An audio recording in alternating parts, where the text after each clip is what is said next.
जय राधा वल्लभ श्री हरि। मित्रों, मैं हूं आपका अपना अभिषेक सुमन और आज के इस बेहद खास एपिसोड में आपका बहुत बहुत स्वागत। मित्रों, हम सिर्फ मुद्दों की बात नहीं करते बल्कि संवेदना, समझ और समाधान के साथ बात करते हैं। मित्रों, आज का विषय हर उस घर से जुड़ा है जहां एक बच्चा है, हर उस एक माता पिता से जुड़ा है जो अपने बच्चे को किताबों में डूबा हुआ देखकर खुश भी होता है और चिंतित भी, और हर उस बच्चे से जुड़ा है जिसके मन में ये डर है कि कहीं अगर एग्जाम में मैं फेल हो गया तो क्या होगा, या मेरे नंबर कम आए तो क्या होगा। तो आज इन सभी समस्याओं से निजात पाने के लिए हमारे साथ हैं इन सभी समस्याओं के सुपर स्पेशलिस्ट, तिलहर के प्रतिष्ठित नंबर 1 स्कूल के प्रधानाचार्य श्री सुरेंद्र सिंह।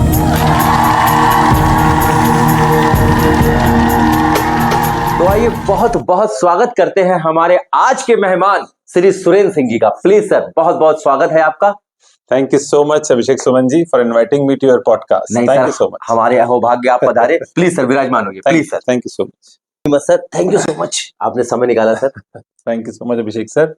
इसमें हमारे लिए भी सौभाग्य की बात है, क्योंकि आप जिस प्रकार के पॉडकास्ट बना रहे हैं और रूबरू करा रहे हैं लोगों को और लोगों के बारे में बता रहे हैं, काफी सराहनीय एक कदम है और निश्चित ही जो प्रयास आपके हैं वो रंग दिन ब दिन लाते जाएंगे। नहीं सर, ये तो सर आपकी शुभकामनाओं के लिए मैं बहुत बहुत धन्यवाद है। मगर मैंने इसीलिए सर ये एक्चुअली ये सोचा कि अब एग्जाम नजदीक आ रहे हैं, तो आप कुछ ऐसा, क्योंकि आपके पास बहुत लंबा चौड़ा अनुभव भी है इस फील्ड से रिलेटेड, आप प्रधानाचार्य हैं काफी लंबे समय से, तो बच्चे अक्सर एग्जाम्स को लेके और बहुत सारी चीजों का प्रेशर है। तो अब मैं चाह रहा था कि आप उनसे आज अपने अनुभव शेयर करें, उनको बताएं कैसे आगे बढ़ना है। तो आज के लिए आप, क्योंकि आपने मुझसे यही कहा था कि समय तो अभिषेक मेरे पास नहीं है, मगर मैंने जब कहा सर बच्चों के लिए, उनके माता पिता के लिए, तब सर आपने कहा कि नहीं, मैं जरूर आऊंगा। निश्चित भाव से आपने जब आमंत्रित किया, उसमें जो आपने कहा कि परीक्षा पर चर्चा की जाए, कुछ और भी चर्चाएं की जाए। देखिए, परीक्षा क्या है? ये एक मुकाम है, ये एक समय ऐसा है जहां बच्चा समझता है अपने आने वाले जीवन के प्रति और क्या क्या जिम्मेदारियां उसको उठानी है, निभानी। इसके द्वारा वो अपने लेवल्स या क्या उसकी स्टैंडिंग है या क्या उसकी एस्पिरेशंस हैं या क्या वो बनना चाहता है, ये सब बातें इनमें जुड़ाव करके ही आती हैं। इससे एक प्रेशर हैंडलिंग भी एक आती है बच्चों के लिए। तो हम यही कहना चाहेंगे कि बच्चों को, कि प्यारे बच्चों, बिल्कुल प्रेशर लेना भी है और नहीं भी लेना है। प्रेशर लेना है कि हाँ, हमें अपने आप को साबित करना है, हमें प्रूव आउट करना है कि yes we can do any of a thing, हम कुछ भी कर सकते हैं जो हम चाहते हैं। अगर जिन बच्चों ने वर्ष भर निरंतर पढ़ाई करी, उनके लिए तो it is very convenient time. वो तो थोड़ा सा पढ़ेंगे और उनको सारी मेमोरीज रिकनेक्ट और रिकलेक्ट हो जाएंगी। लेकिन अभी भी पूरा 1 माह है, और मैं ये जरूर कहना चाहूंगा, डिस्करेज नहीं करूंगा वर्ष भर पढ़ने वालों को, लेकिन ये जरूर कहूंगा कि जो इस समय मेहनत से पढ़ाई करेगा वो ही जीतेगा। हाँ, नहीं, किनारे पे आगे हल्के हो गए तो गड़बड़ हो जाएगी। बिल्कुल बिल्कुल बिल्कुल। We must hit when the iron is red. ठीक है, जब लाल है और गर्म लोहा है, अगर उस समय हम हिट करेंगे तो आकार जरूर लेगा।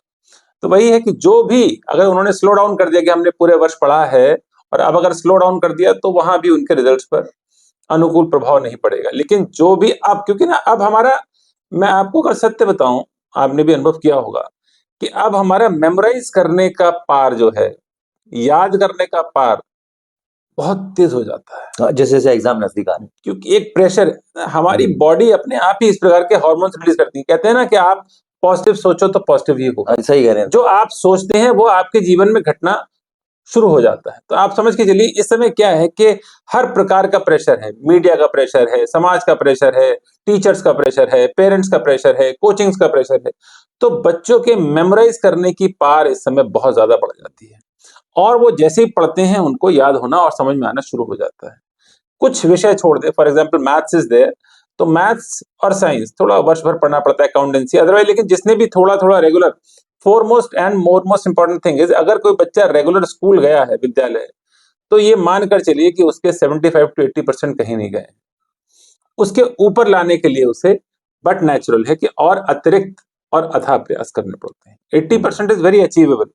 80% मार्क्स लाना बहुत मुश्किल नहीं है। अगर आप रेगुलर स्कूल गए हैं, आपने घर पर पढ़ाई करी है, सेल्फ स्टडी करी है, कोचिंग्स वगैरह लिए हैं, आपने ग्रुप डिस्कशंस करे हैं दोस्तों के साथ बैठ के, तो मैं मानकर चलता हूँ कि 70 to 80 is very achievable. But if you want to go beyond 80, थोड़ा जहां जितना इतना हम ऊपर बढ़ते जाएंगे, यहाँ पर 5% की वैल्यू बहुत बढ़ती चली जाएगी। 85 लाना थोड़ा सा मुश्किल है, 90 लाना थोड़ा और मुश्किल है, बिल्कुल सर। 90 के बाद 92, 94, 96 ऐसे करके मुश्किल है। लेकिन हाँ, एवरीथिंग इज अचीवेबल अगर आप निरंतर अभी 1 माह लगातार पढ़ लें।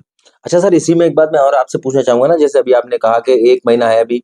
अच्छा सर, जैसे आप ये भी देखते हैं कि ऐसे भी काफी सारे बच्चे होंगे जिन्होंने अभी तक कुछ भी नहीं पढ़ा है, मगर उनको भी एक्सपेक्टेशन रहती है कुछ भी का मतलब थोड़ा बहुत पढ़ा है, ज्यादा नहीं पढ़ा है, तो क्या उनके लिए भी अभी संभावनाएं हैं? निश्चित संभावनाएं हैं, लेकिन उनको थोड़ा तरीका बदलना होगा। उनको क्या करना होगा? सबसे पहला क्या होता है हमारे जीवन में कामयाब होने के लिए, सबसे जरूरी चीज है कि आपका साथ क्या है।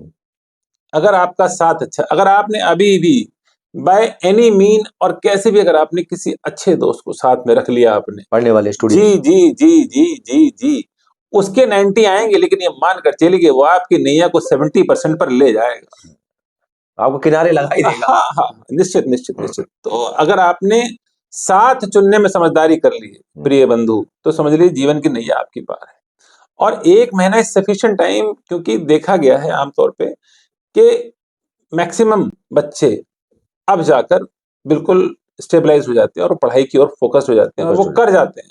किया है लोगों ने, बहुत सारे उदाहरण हैं जिन्होंने किया है कि लास्ट के 2 महीना पढ़ाई करी और 70 से 80% number, 70 to 80% number they they achieved, आराम से आ गए उनके। हाँ, मतलब अभी घबराने की जरूरत नहीं है। हाँ, कि अगर पर हाँ, लिख कर पढ़ना पड़ेगा सर। अच्छा, हाँ, अक्सर आप इस बात पे जोर देते हैं सर, इसको थोड़ा डिटेल करिए सर, इसे लिख कर मतलब। देखिए कैसा है ना कि आपने पढ़ा, जी, समझ में भी आपको आ गया, आपने 1 बार पढ़ा नहीं समझ में आया, आपने 2 बार पढ़ा नहीं समझ में आया, 3 बार 4 बार पढ़ा आपको समझ में आना शुरू हो गया। बट द थिंग इज वो मेमोराइज तब होता है जब आप उसको लिखते हैं। अच्छा, हाँ, और ये गलती बच्चे कदापित ना करें कि वो लिख रहे हैं और साइड में म्यूजिक चल रहा है। हाँ, ये एक अक्सर बहुत ये बड़ी होता है गलती कि है। हाँ हाँ, भाई म्यूजिक। बच्चों की बहुत बड़ी गलती है। बच्चे हैं, बाल मन है, तो वो क्या करते हैं, म्यूजिक लगा लेते हैं और लिखना शुरू कर देते हैं। नहीं, क्योंकि अब हाई टाइम है, आपको अपने रूम का, अपनी टेबल का, अब वो मेकअप भी ऐसे बना लेना है कि it is very high time, क्या फोकस रहे, हाँ, डिस्ट्रैक्शन ना हो। आप अपने रूम में जाते ही आपको वाइब्स आना शुरू हो जाए। आपको एक कॉर्नर, अपने स्टडी कॉर्नर बनाया है तो वहां पर वाइब्स आना शुरू हो जाए थोड़ा। सबसे जरूरी चीज ये भी है कि अब आप इस समय तो सोशल मीडिया का त्याग कर ही दें प्यारे बच्चों। कुछ भी हो, लेकिन सोशल मीडिया का त्याग अगर वो इस समय भी कर देते हैं, और मैंने बताया साथ, जो कि सबसे जरूरी चीज है, अगर वो साथ अच्छा पकड़ लें और लिख के अभ्यास करें, तो स्टिल नथिंग इज अनअचीवेबल और अनअप्रोचेबल। कुछ भी अनअचीवेबल और अनअप्रोचेबल नहीं है। बच्चे हैं, बच्चों की क्षमताओं के लिए समझ पाना बहुत मुश्किल है। अपार क्षमता होती, अपार क्षमता, बस थोड़ा सा जो कि डिस्ट्रैक्शन चीजें बढ़ गई हैं, डिस्ट्रैक्ट करने वाली चीजें बढ़ गई हैं, अगर उनको वो दरकिनार कर दें तो बच्चे सारे कर ले जाएंगे, काम बन जाएगा। जी जी जी। अच्छा, जैसे सर अभी आपने कहा कि सोशल मीडिया आजकल बच्चे बहुत ज्यादा, कभी पता चला जब तक फोकस हुए फिर किसी फ्रेंड का फोन आ गया कि वो मैसेज हो गया, तो इसको मतलब पूरे साल भर किया है तो थोड़ा अब 1-8 महीने किनारा कर दें। अब निश्चय ये समय ऐसा है। देखिए क्या होता है, डिस्ट्रैक्शन या आप जब डिस्टर्ब होते हैं तो वो केवल उसी पल के लिए नहीं होते हैं, कम से कम 2 से 3 घंटा या 4 घंटा या मे बी होल डे आप उन बातों से डिस्ट्रैक्ट रहें। और युवा मन है, बाल मन है, तो डिस्ट्रैक्शंस तो अवॉइड करने ही होंगे। इस समय पर सोशल मीडिया को बिल्कुल दरकिनार कर दें, सराउंडिंग्स को भी दरकिनार कर दें। अच्छे दोस्त अगर मिल पा रहे हैं पढ़ें, वरना बुक्स से अच्छा कोई दोस्त नहीं है। आप बुक्स लेकर बैठें, आराम से पढ़ें, हर चीज की रिफ्रेशर आती है, हर चीज की गाइड आती है, आप पढ़ें और आप कर ले जाएंगे। अगर नोट्स बनाए हैं तो सबसे उत्तम है। अदरवाइज आप किसी अपने मित्र से बात करें जिन्होंने नोट्स बनाए हों, रिक्वेस्ट करें, ले लेता है। और मैं उन लोगों से भी कहना चाहूंगा कि विद्या बांटने से हमेशा बढ़ती है। अपने नोट्स देने में कभी भी आप ये ना सोचे कि मैं दे दूंगा या क्या हो जाएगा। जिसने भी वो नोट्स बनाए हैं उनका लेवल और उनकी लैंडिंग अलग ही होगी, जीवन में तय है।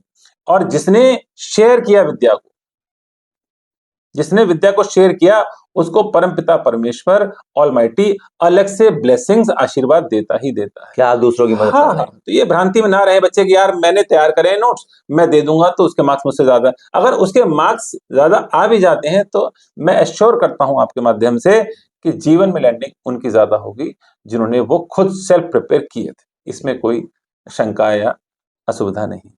अच्छा सर, पिछले कुछ वर्षों से या यूं कहें कि कोविड के बाद से पढ़ने एवं सीखने की आदत में आप क्या बदलाव देखते हैं बच्चों की? अभिषेक जी, सभी प्रकार की बातें समाज में प्रचलित हैं। फॉर एग्जाम्पल, लोग कहते हैं कि कोविड के बाद एकेडमिकली बच्चे बहुत वीक हो गए, उनकी याद करने की क्षमता, उनकी समझने की क्षमता काफी कम हो गई। लेकिन यहीं पर हमें समझना पड़ेगा या समझना चाहिए कि शिक्षा का अर्थ क्या है। इस शिक्षा का अर्थ यही तो है, या मानने यही तो है कि आप जब समय हमारे जीवन में विपरीत आएगा या आए तो आप उसको निभा पाओ। और जीवन परिवर्तनशील है, ये हम सब जानते हैं। तो कोविड ने हमको बहुत सी बातें सिखाई, और जिसने उनको फॉलो किया या समय के साथ अपने आप को अपग्रेड किया, वो ग्रो करता चला गया। फॉर एग्जाम्पल, जैसे आप कहते हैं कि पढ़ने और सीखने में क्या बदलाव आया, तो ये मानकर चलिए जो पढ़ना चाहता था वो तब भी पढ़ रहा था, आज भी पढ़ रहा है। जो सीखना चाहता था वो तब भी सीख रहा था, आज भी सीख रहा है। हाँ, इसको कुछ नहीं करना, उसके पास तो तमाम बहाने हैं जीवन को रोकने के लिए, जीवन की गति को रोकने के लिए। लेकिन जिसको आगे बढ़ना है वो आगे बढ़ता है जीवन में। कोविड ने आपको और हमको ये सिखा दिया कि नहीं,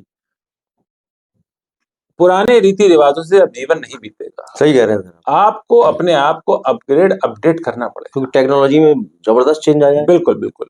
जिसने भी उस टेक्नोलॉजी को अडॉप्ट किया या अपने आप को उसको अनुकूल बना लिया, वो ग्रो कर गया। बड़े बड़े पूंजीपति जो पुराने ढर्रे पर या पुराने पैटर्न पर ही चलते रहे, वो डाउनफॉल में आते चले गए। तो ऐसे ही बच्चों का भी है, जिसने भी टेक्नोलॉजी को यूज किया, ऑनलाइन क्लासेस ली, फोकस्ड रहा और पढ़ाई करी, वो ग्रो कर गया। उनके रिजल्ट्स और वो जीवन में लगातार ग्रो करते चले गए। शुरू से मान्यता है self study self study self study. तो सेल्फ स्टडी क्या है? आपको स्व आकलन करना है, स्व पढ़ना है। तो ऐसे ही जिसने भी पढ़ा वो ग्रो करता चला गया। बिल्कुल ठीक है। कोविड के समय पर हम लोगों ने खुद कहा मोबाइल चलाइए, उसके बाद जैसे ही कोविड समाप्त हुआ हम लोगों ने कहा बच्चे बिगड़ गए, भाई मोबाइल बंद करवा दीजिए, बंद करवा दीजिए। आज बिना मोबाइल के गुजारा ही नहीं। तो कोविड ने तो यही सिखाया था कि मोबाइल चलाइए, कोविड ने तो यही सिखाया था कि ऑनलाइन एजुकेशन करिए। तो आज तो बिना मोबाइल के सर्वाइवल पॉसिबल ही नहीं है। बड़े बड़े कोचिंग इंस्टीट्यूशंस वाले मोबाइल पर आ गए हैं। मोबाइल पर आ गए, बिल्कुल सर। क्योंकि हमारे जिगर का टुकड़ा हम भेज नहीं सकते कोटा या XYZ किसी भी स्थान पर, तो हम ऑनलाइन एजुकेशन में हमें पता है कि हमने उनको एक रूम दे दिया, एक प्लेटफॉर्म। हालांकि सब्स्टिट्यूट नहीं है, नकारात्मक बातें या नेगेटिव बातें, मैंने कहा ना, ऑप्टिमिस्टिक और पेसिमिस्टिक, आधा ग्लास भरा आधा ग्लास खाली, ये जीवन पर्यंत चलेगा। अब आप कैसा देखते हैं, आधा भरा देखते हैं, हाँ, आधा खाली, ये जीवन पर्यंत चलेगा। तो कोविड ने हमको बहुत कुछ सिखाया। कोविड ने हमको, सही बताएं तो, जीवन जीना भी सिखाया कि नथिंग इज परमानेंट। जोड़ जोड़ के मत रखो, लाइफ के साथ साथ चलते रहो, लाइफ से अपग्रेड करते रहो, अपडेट करते रहो। और चुनौतियां जीवन का भाग है। अपने आप को अगर आप शिक्षा में या अदर टूल्स में अपने आप को आप एक्सेल करते रहोगे, ग्रेड अपग्रेड करते रहोगे, अपडेट करते रहोगे, तो जीवन में आपको कभी भी कष्ट दिक्कत नहीं आएगी। हम ये कभी नहीं कहते कि आपको अगर व्यापार करना है तो आप पढ़ाई ना करें। आप पढ़ाई करिए, आप चाहे व्यापार चुनिए, आप चाहे साइंटिस्ट बनिए, वट आप क्रिकेटर बनिए, आप स्पोर्ट्स में जाइए, आप हॉकी में जाइए, आप डॉक्टर बनिए, आप इंजीनियर बनिए, but this do not means कि आप कहीं भी कॉम्प्रोमाइज जो आपका सही समय। हाँ, जितने भी आप अपने आप को इक्विप कर सकते हो, जितना भी आप पढ़ सकते हो, उतनी पढ़ाई, उतना खेलकूद, उतना एक्टिविटीज, सारी एक्टिविटीज जैसे मैंने पहले ही बताया आपको, उन सारी एक्टिविटीज में आप पार्टिसिपेट करते। You never know from which side life takes a turn and you have to enter into that gate. हाँ, जीवन में कब कौन सा बदलाव आ जाए, आपको किधर जाना है। परिवर्तनशील है, बिल्कुल बिल्कुल बिल्कुल। और आगे भी, तो कोविड आया, हो सकता है कोई नई चुनौती आ जाए, तो हम कब तैयार होंगे? जब हम अपने आप को इक्विप्ड रखेंगे शिक्षा से। फिजिकली चैलेंज हमें ओके रहना होगा, सारे चैलेंजेस को स्वीकार करना होगा, फिजिकली फिट रहना होगा। अगर हम फिजिकली फिट नहीं है, मेहनत नहीं करते हैं, तो भी दिक्कत आएगी। ठीक है। और पॉजिटिवली हर चीज को जीवन में पॉजिटिविटी ही देखनी है, नेगेटिविटी को तो अपने ऊपर हावी होने देना ही नहीं। तो बच्चे तब भी पढ़ रहे थे, अब भी पढ़ रहे हैं। ऑनलाइन भी पढ़ा, ऑफलाइन भी पढ़ा बच्चों ने। और कहीं से कोई कमी नहीं आई। बहाने करने वालों के पास बहाने हैं, ग्रो करने वालों के पास ग्रो करने के चांसेस हैं। और ना कंपटीशन पहले था, ना कंपटीशन आज है, ना कंपटीशन कभी जीवन में होगा, अगर आप फोकस्ड हैं, अगर आप रेगुलर कोई काम कर रहे हैं, अगर आप तैयार हैं, हाँ परसिस्टेंट है, अगर आप निरंतर कार्य कर रहे हैं किसी फील्ड में भी, अपने ऊपर आप वर्क कर रहे हैं, तो there is no competition. Changes को पॉजिटिवली लें, उसको बिल्कुल, निगेटिव बिल्कुल, लेंगे, तो अब टेक्नोलॉजी आ गई है, अब देखिए अब भाई, चैट जीपीटी आ गया कि हाँ, चीजें और आसान हो गई। जब चैट जीपीटी आया तो ये कहा गया साहब इससे काम नहीं करना है। आज बिना चैट जीपीटी कोई काम होता ही नहीं है। ऐसे जेमिनी आ गया, ऐसे बहुत सारे सॉफ्टवेयर आ गए जो अभी हम लोगों को भी नहीं पता है, लेकिन हाँ करते चलिए। आप ये मत सोचिए कि आप बिल्कुल टॉप पर पहुंच जाएंगे तब हम जीवन में चेंजेस लाएंगे। आप करते रहिए और अपने आप अपडेट होते चले जाएंगे। ठीक है, जिस तरफ धारा बह रही है आपको बहना पड़ेगा, और उसके साथ साथ आपको पॉजिटिव अपने आप को ग्रो करना पड़ेगा। समय की मांग है। बिल्कुल सर। अच्छा सर, जैसा आजकल एजुकेशन का जो आप ट्रेंड देख रहे हैं, जो चल रहा है, उसमें सर संस्कार, अनुशासन और चरित्र निर्माण को आप कितना महत्वपूर्ण मानते हैं? संस्कार, अनुशासन, चरित्र, तीनों ही आपस में कड़ी दर कड़ी जुड़े हुए हैं। अगर संस्कार हैं तो अनुशासित आप स्वतः हो जाएंगे। जब आप संस्कारी हैं और अनुशासित हैं तो चरित्र निर्माण आपका हमेशा हो जाएगा। तो बिना अनुशासन के, बिना संस्कारों के, बिना चरित्र निर्माण के ग्रोथ पॉसिबल है। देखिए, फिर वही है हम लोग के, हमें पता है कि क्या करना है, हम क्यों नहीं कर रहे हैं उस कार्य को, क्योंकि हम अनुशासित नहीं। हाँ, सही कह रहे हैं हमको सर। पता है, सबको पता है कि अगर आप ज्यादा भोजन करेंगे तो आप हेवी हो जाएंगे, बट स्टिल, और सबको पता है अगर आप वर्कआउट करेंगे तो आप फिजिकली और फिट हो जाएंगे, but you can see how many people are taking this as a. बच्चों को पता है कि अगर हम ज्यादा खूब मेहनत से पढ़ेंगे तो नंबर 1 आ जाएंगे, मगर बनेगा। तो ये सब तो एक दूसरे से जुड़े हुए हैं। और मैं इस बात को जरूर कहना चाहूंगा आपके माध्यम से, और स्वीकार करता हूं कि इसमें निस्संदेह विद्यालयों का बहुत बड़ा योगदान है। हम लोगों को इस बात को बिल्कुल एक्सेप्ट करना चाहिए कि ये हमारी जिम्मेदारी है इन बच्चों में संस्कार लाने की, इन बच्चों को अनुशासित करने की, और इन बच्चों के चरित्र निर्माण की। हम कहीं से भी कभी भी ये ना कहें कि यार XYZ के पेरेंट्स ऐसे हैं, उसका गली मोहल्ला ऐसा है, उसका सराउंडिंग ऐसा है। नहीं, विद्यालयों को ये बात, माफी के साथ कहूंगा सभी से, ये बात शोभा नहीं देती। वो बच्चा हमारा है, अगर उसमें कमी है तो हमें एक्सेप्ट करना चाहिए कि वो कमी हमारी, और उसके सुधार के लिए प्रयास। बिल्कुल बिल्कुल। सुबह 7:30 से 2 बजे तक बच्चा हमारे पास, हाँ, मिनिमम। और आपके पास उस कल्चर के सारे बच्चे हैं, तो आप जब उनको तैयार करेंगे तो कहीं ना कहीं कमी तो आप ही की है ना साहब। आप ये कह दीजिए नहीं, आप अपने बच्चे को नहीं पढ़ा रहे हो, आप ये कह दीजिए कि आपका एरिया अच्छा नहीं है, तो अगर वो सारी चीजें अपने घर पर ही मेंटेन कर लेगा तो क्यों ही वो विद्यालय भेज रहा है बच्चा? हाँ, वो एक एक्सक्यूज हो जाता है। तो विद्यालय का एक बहुत बड़ा योगदान है इन सब कामों में, और उस बात को हम लोग को स्वीकार करना चाहिए और प्रयास। यहां मैं पेरेंट्स से भी एक निवेदन करना चाहूंगा कि उनको ये भी देखना चाहिए कि क्या विद्यालय प्रयास कर रहा है, नहीं कर रहा है। अच्छा, प्रॉब्लम क्या होती है अभिषेक जी, जैसे for example let me take about myself itself. हम हर बात को यस करते हैं, पॉजिटिवली उसको ग्रो करने की कोशिश करते हैं। इवन देन फ्यू पेरेंट्स, बहुत कम है हालांकि, अब तो सब समझने लगे हमारी भावनाओं को, तब भी कुछ कहते हैं सर चेंजेस नहीं आ रहे, तो हम कहते हैं change will not come in one day, it is not a single day matter, it takes time. आप ये देखिए क्या हम प्रयास कर रहे हैं। अगर आप संतुष्ट है कि हाँ प्रयास किए जा रहे हैं, तो ये मानकर चलिए कि वो सार्थक जरूर होंगे एक दिन, एक दिन बदलाव आएगा। हाँ बिल्कुल बदलाव आएगा। It is not a single day affair Abhishek ji, समय लगता है, टेक्स टाइम, बिल्कुल इट टेक्स टाइम। और जहां पर हम सोचते हैं कि नहीं आ रहे, जब निरंतर हम करते रहते हैं, प्रयास करते रहते हैं, तो अपने आप ही वन फाइन डे वो बदलाव दिखने लगता है। बच्चे में वो आत्मविश्वास, वो संस्कार, वो अनुशासन, वो चरित्र निर्माण, वो सब दिखने लगता है। तो विद्यालय की 100% ये ड्यूटी है कि अपने अपने बच्चों में ये सब देखें। और देखिए, सोसाइटी, सिस्टम, स्कूल की सराउंडिंग, ये सब आपको रोक सकती हैं, लेकिन अगर आप अच्छे शिक्षक हैं, अगर आप अच्छे लीडर हैं, कैप्टन हैं, तो आप अपनी टीम को सारी परेशानियों से निकाल कर ले जाएंगे। ऐसा कभी नहीं होता कि आप करना चाहें और आपका स्टूडेंट ना करे। ये मैं जरूर कहना चाहूंगा अभिषेक जी कि हो सकता है कि आपके खुद के बच्चे ना करें, लेकिन हम लोग इतने फॉर्चुनेट हैं, हम शिक्षक हैं, हमारे जो स्टूडेंट्स हैं वो जरूर करेंगे जो हम उनसे करवाना चाहते वो हैं। करते हैं सर, करते इतनी हैं। पावर होती है शिक्षक के अंदर, इतनी पावर होती है, क्योंकि वहां का कल्चर ऐसा होता है क्लास का।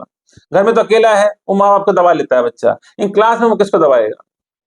तो वहां पर चूंकि सब अच्छे तरीके से पढ़ रहे हैं, ग्रो कर रहे हैं, तो सारे बच्चे एक दूसरे को देखकर खुद स्वतः ही ग्रो करते हैं और पढ़ते हैं और उस कल्चर में ढल जाते हैं जिस प्रकार से शिक्षक या प्रधानाचार्य या विद्यालय उस सिस्टम को दे रहा है बच्चों को।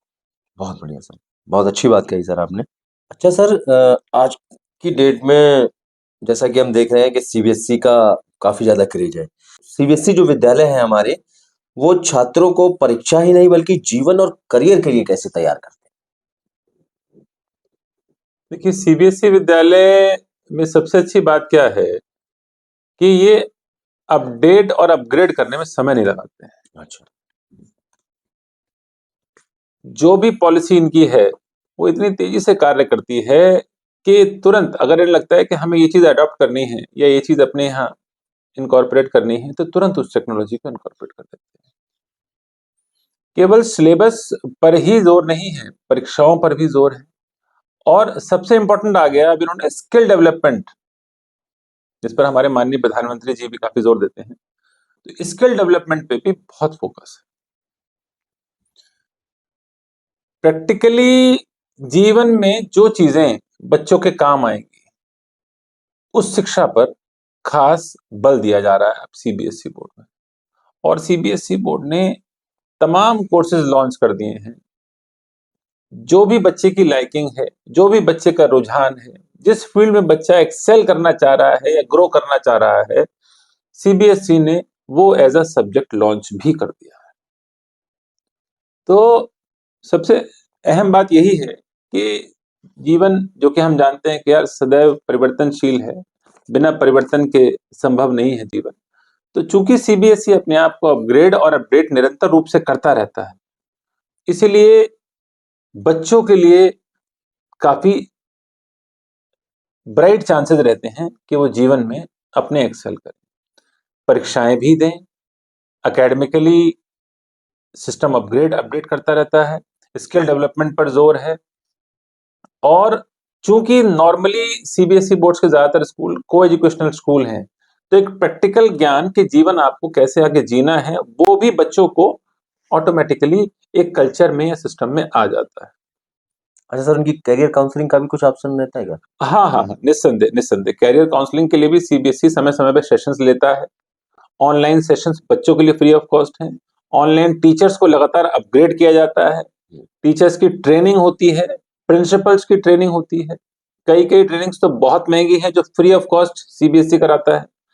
तो निरंतर निरंतर लगातार, पर हाँ, अपग्रेड करने वाला और अपडेट करने वाला व्यक्ति भी होना चाहिए। निरंतर लगातार अपग्रेडेशन की पॉलिसी है, तो वो हो रहा है। 50 hours of training is very much required for every of a teacher who is working under CBSE board।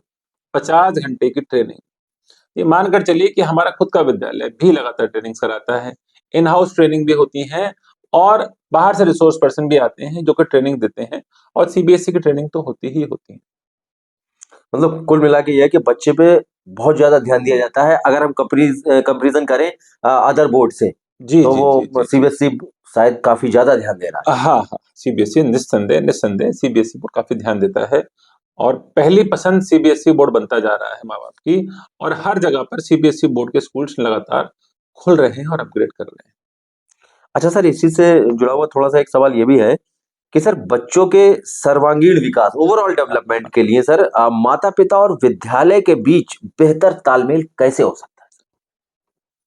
ये जरूरी चीज है सर। बिल्कुल विद्यालय और बिल्कुल। माता पिता सर्वांगीण विकास या बच्चे का विकास ये तभी पॉसिबल है जब हम लोग एक इकाई के रूप में कार्य करें। अगर माता पिता विद्यालय को या शिक्षक को स्पेस या स्थान नहीं देगा, ये क्रिटिसाइज करेगा, अननेसेसरीली डिस्टर्ब करेगा, तो शिक्षक क्या करेगा? मन चुराएगा अपने काम से। तो अगर वो एक इकाई के रूप में काम करें, तो इसमें कोई भी अतिशयोक्ति नहीं कि बच्चे का जीवन ग्रो अप अच्छे तरीके से कर ही जाएगा।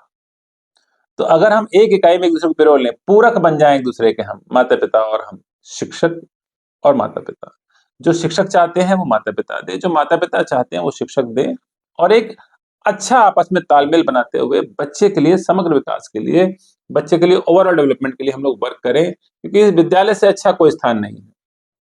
विद्यालय से अच्छा कोई स्थान नहीं है। विद्यालय में तरह तरह के, मान लीजिए कि एक क्लास में 35 से 40 बच्चे हैं, सबका नेचर अलग है, तो बच्चा सबके नेचर से आपस में थोड़ा बहुत सीख रहा है, जान रहा है, एक दूसरे को जान, उनका समाज तो वही है ना, तो सब सीख रहा है, जान रहा है, तो वहां पर नेचुरली वो चीज उसके अंदर इनहेरिट और अपने आप आती चली जाएगी।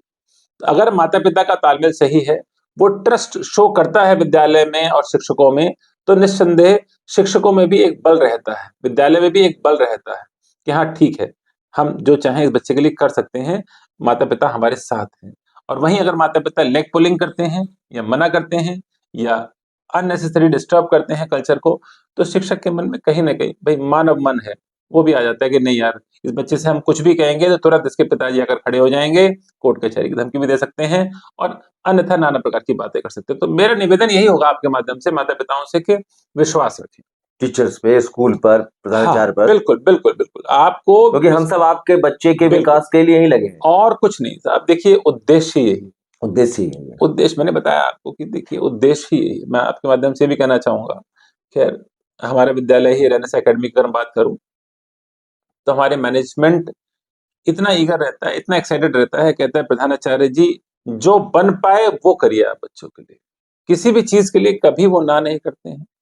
और चाहे को करिकुलर एक्टिविटीज हो, चाहे एनुअल फंक्शन हो, चाहे फेट हो, चाहे स्पोर्ट्स हो, बड़ा प्लेग्राउंड है, सारी फैसिलिटीज हैं, वो कहते हैं प्रधानाचार्य जो बन पाए वो करिए, हमें वापसी देना है सब। मुझे लगता है इतना बड़ा प्लेग्राउंड तो आसपास के कहीं हाँ डिस्ट्रिक्ट में नहीं नहीं, होगा। निस्संदेह निस्संदेह हमारे यहाँ प्लेग्राउंड भी है, ऑडिटोरियम भी है, और वी आर ब्लेस्ड।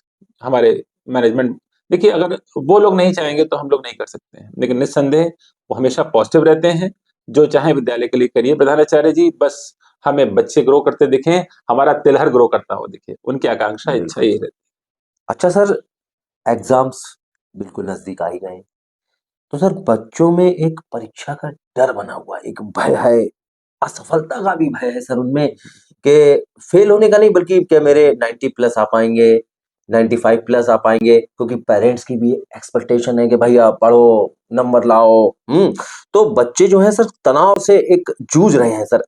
तो मैं चाहूंगा कि आप ऐसे में बच्चों का प्लीज सर मार्गदर्शन करें। सबसे पहले तो मैं यही कहना चाहूंगा कि अभिभावकों से और माता पिता से निवेदन है कि अनाकरण या अनावश्यक दबाव बच्चों पर ना डालें। ये रैट रेस है, इस रैट रेस में ना जाएं। मार्क्स इंपॉर्टेंट है, पर इतने भी इंपॉर्टेंट नहीं कि बच्चे का बाल मन दुखी हो जाए या प्रभावित हो जाए, टेंशन में आ जाए। हाँ बिल्कुल, तनाव अच्छा नहीं बच्चों के लिए। जो नेचुरल ग्रोथ है वही होनी चाहिए, क्योंकि लाइफ लॉन्ग वो जीवन में काम आती है। और अगर माता पिता ने और विद्यालय ने एक नजर बच्चे पर वर्ष भर रखी है, तो अब तनाव न लेना है न देना है। हम लोगों ने अपना कार्य कर दिया है, अब बच्चों को अपना कार्य करने दीजिए। अगला, बच्चों के लिए मैं आपके माध्यम से कहना चाहूंगा, प्यारे बच्चों, तनाव की जरूरत ही नहीं है। जब आपने वर्ष भर पढ़ाई करी है तो आप वैसे ही विजेता हो। अगर आप रेगुलर स्कूल आए हैं, आपने अपने शिक्षकों का कहना माना है, आपने अपने माता पिता का या बड़ों का कहना माना है, तो आप अपने आप में विजेता है। परीक्षा तो बस एक माध्यम है, एक सूचक है कि हाँ ठीक है, अब आपकी 10वीं हो गई, 8वीं हो गई, 12वीं हो गई, अब आप अगली कक्षा में जाएं, अब आप बड़े हो गए। कोई फर्क नहीं पड़ता कि आपके 60% नंबर है, 70% नंबर है, 80% नंबर है, 90% नंबर है। ठीक है, मोटिवेशनल थोड़ा सा तो रहता है फैक्टर, लेकिन otherwise you have to go for entrance exam to pursue your higher education. If any of a field you aspire, अगर आप किसी भी अलग फील्ड में जाना चाहते हैं, तो आपको उसका एंट्रेंस एग्जाम देना ही देना है। अगर आपके 60% है तो 70% है तो 80% है, तो आपको एक ही कल्चर, एक ही रूम में बैठना है। ऐसा नहीं है कि 90% नंबर है तो आप अलग रूम में बैठेंगे, 60% नंबर है तो आप अलग रूम में बैठेंगे। आपको एक ही रूम में बैठना और परीक्षा देनी है। और जिसने ज्यादा मेहनत करी, जिसने सेल्फ स्टडी करी, फिर से मैं कहना चाहूंगा कि वो निस्संदेह रटने वाले लोगों से ज्यादा बेहतर है।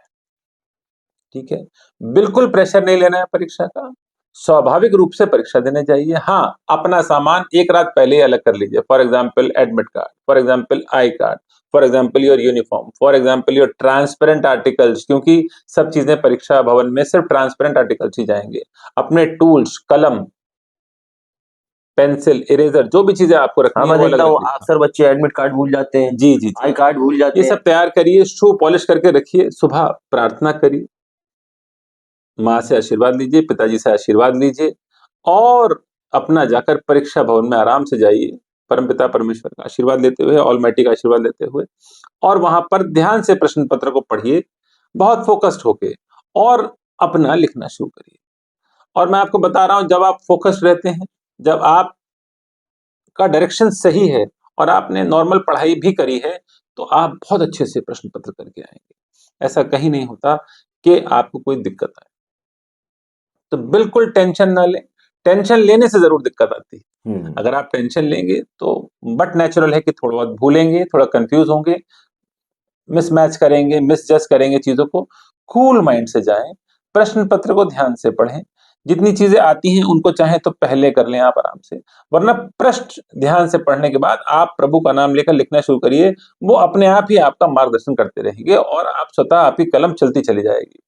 अगर आप पॉजिटिव फ्रेम ऑफ माइंड से गए हैं तो। अगर आप तनाव के फ्रेम ऑफ माइंड से गए हैं तो आप घबराएंगे, इधर उधर देखेंगे। हर जगह they are CCTV equipped rooms. तो अगर आप इधर उधर देखते पाए जा रहे हैं या बातें करते पाए जा रहे हैं तो आप ब्लैकलिस्ट हो जाएंगे। आप आराम से देखिए, अपनी सीट के आसपास भी देख लीजिए, फिर आप परीक्षा में अपना बेस्ट दीजिए। बाकी आपका काम है कर्म करना, फल की इच्छा करना नहीं, बाकी वो खुद देख लेगा।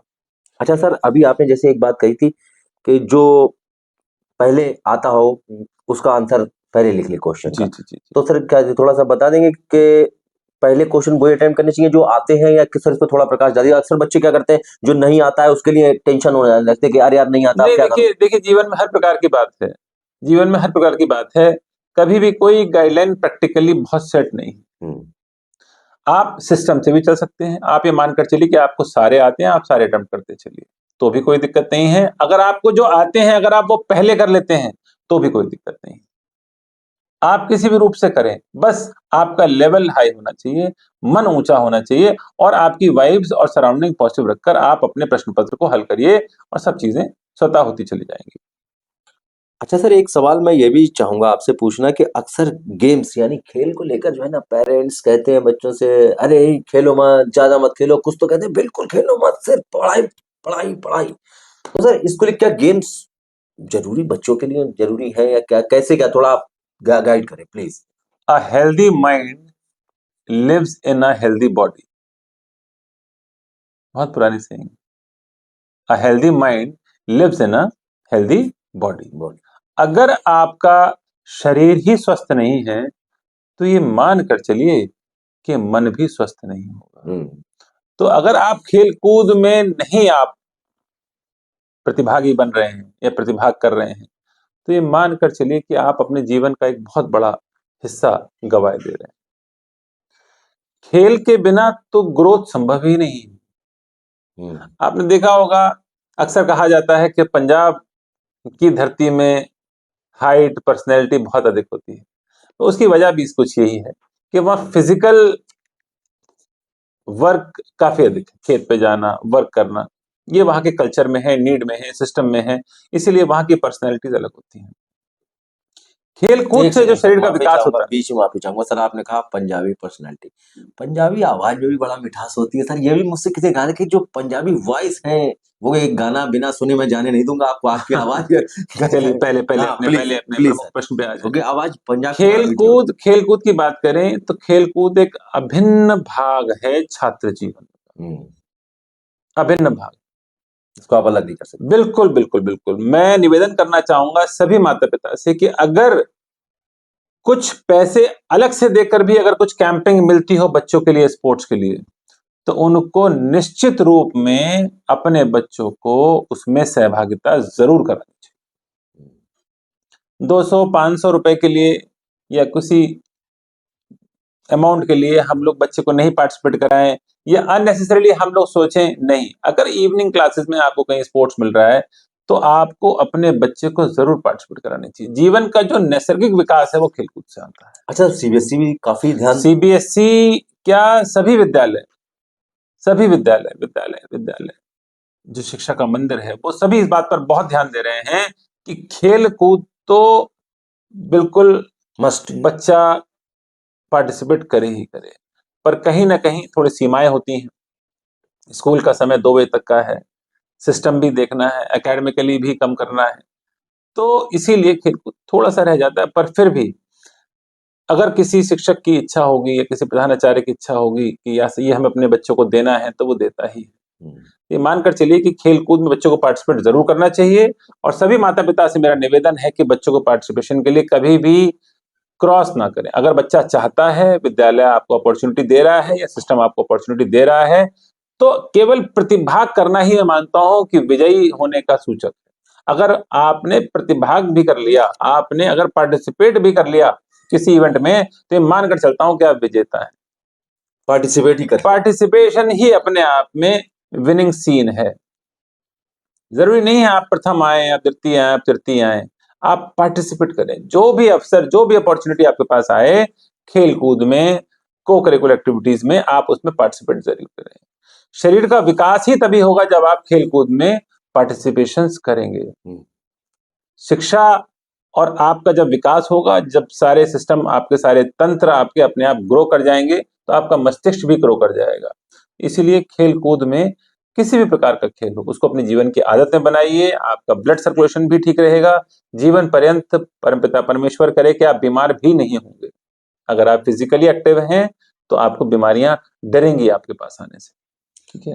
अच्छा सर, इसमें एक चीज मैं आपसे पूछना चाहूंगा, क्योंकि अक्सर मैंने देखा है बच्चे 8 तक या 10 तक तो पार्टिसिपेट करते हैं, उसके बाद 11 12th में कम करते हैं और गर्ल्स बिल्कुल नहीं करती है। सर, क्या आप उनको मैसेज देंगे कि उनका भी जरूरी है ना, गर्ल्स का भी जरूरी है, हाँ बॉयज का हाँ तो हाँ, हाई है, जी जी जी। मगर अक्सर मन चुराने लगते हैं, मैंने देखा है। अभिषेक जी, जी आप भी एक बेटी के पिता हैं। जी बिल्कुल। हाँ, परमपिता परमेश्वर की कृपा है कि हमारी भी एक बेटी है। अब बेटियां बहुत प्यारा फूल है परिवार का, घर का। उनसे हम लोगों का घर आंगन महकता है। लेकिन हाँ, निस्संदेह बेटियों के लिए हम लोग और ज्यादा चिंतित भी रहते हैं। तो आई विश के सारे बच्चे, it is not about boys और गर्ल्स, आई विश के सारे बच्चे सभी पार्टिसिपेट करें। थोड़ा सा बेटियों के लिए कॉम्प्लेक्स लगता है क्योंकि वो घर से बाहर नहीं जा पाती हैं, मान लो आसपास जाने के लिए, या कई बार गेम्स के लिए बाहर भेजना पड़ता है पार्टिसिपेशन के लिए, तो माता पिता थोड़े चिंतित हो जाते हैं। लेकिन फिर भी मैं आपके माध्यम से यही कहना चाहूंगा उनसे कि चिंतित ना करें। ये लगता है कि हम और आप कर रहे हैं उनके लिए, ऐसा कुछ नहीं है।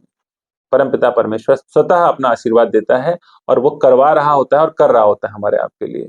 ये सिर्फ लगता है कि आप बना रहे हैं रास्ता या मैं बना रहा हूं सही है, रास्ता, सब नहीं। पहले से सेट है। सब उसके विधाता का ही कर्म है जो हो रहा है।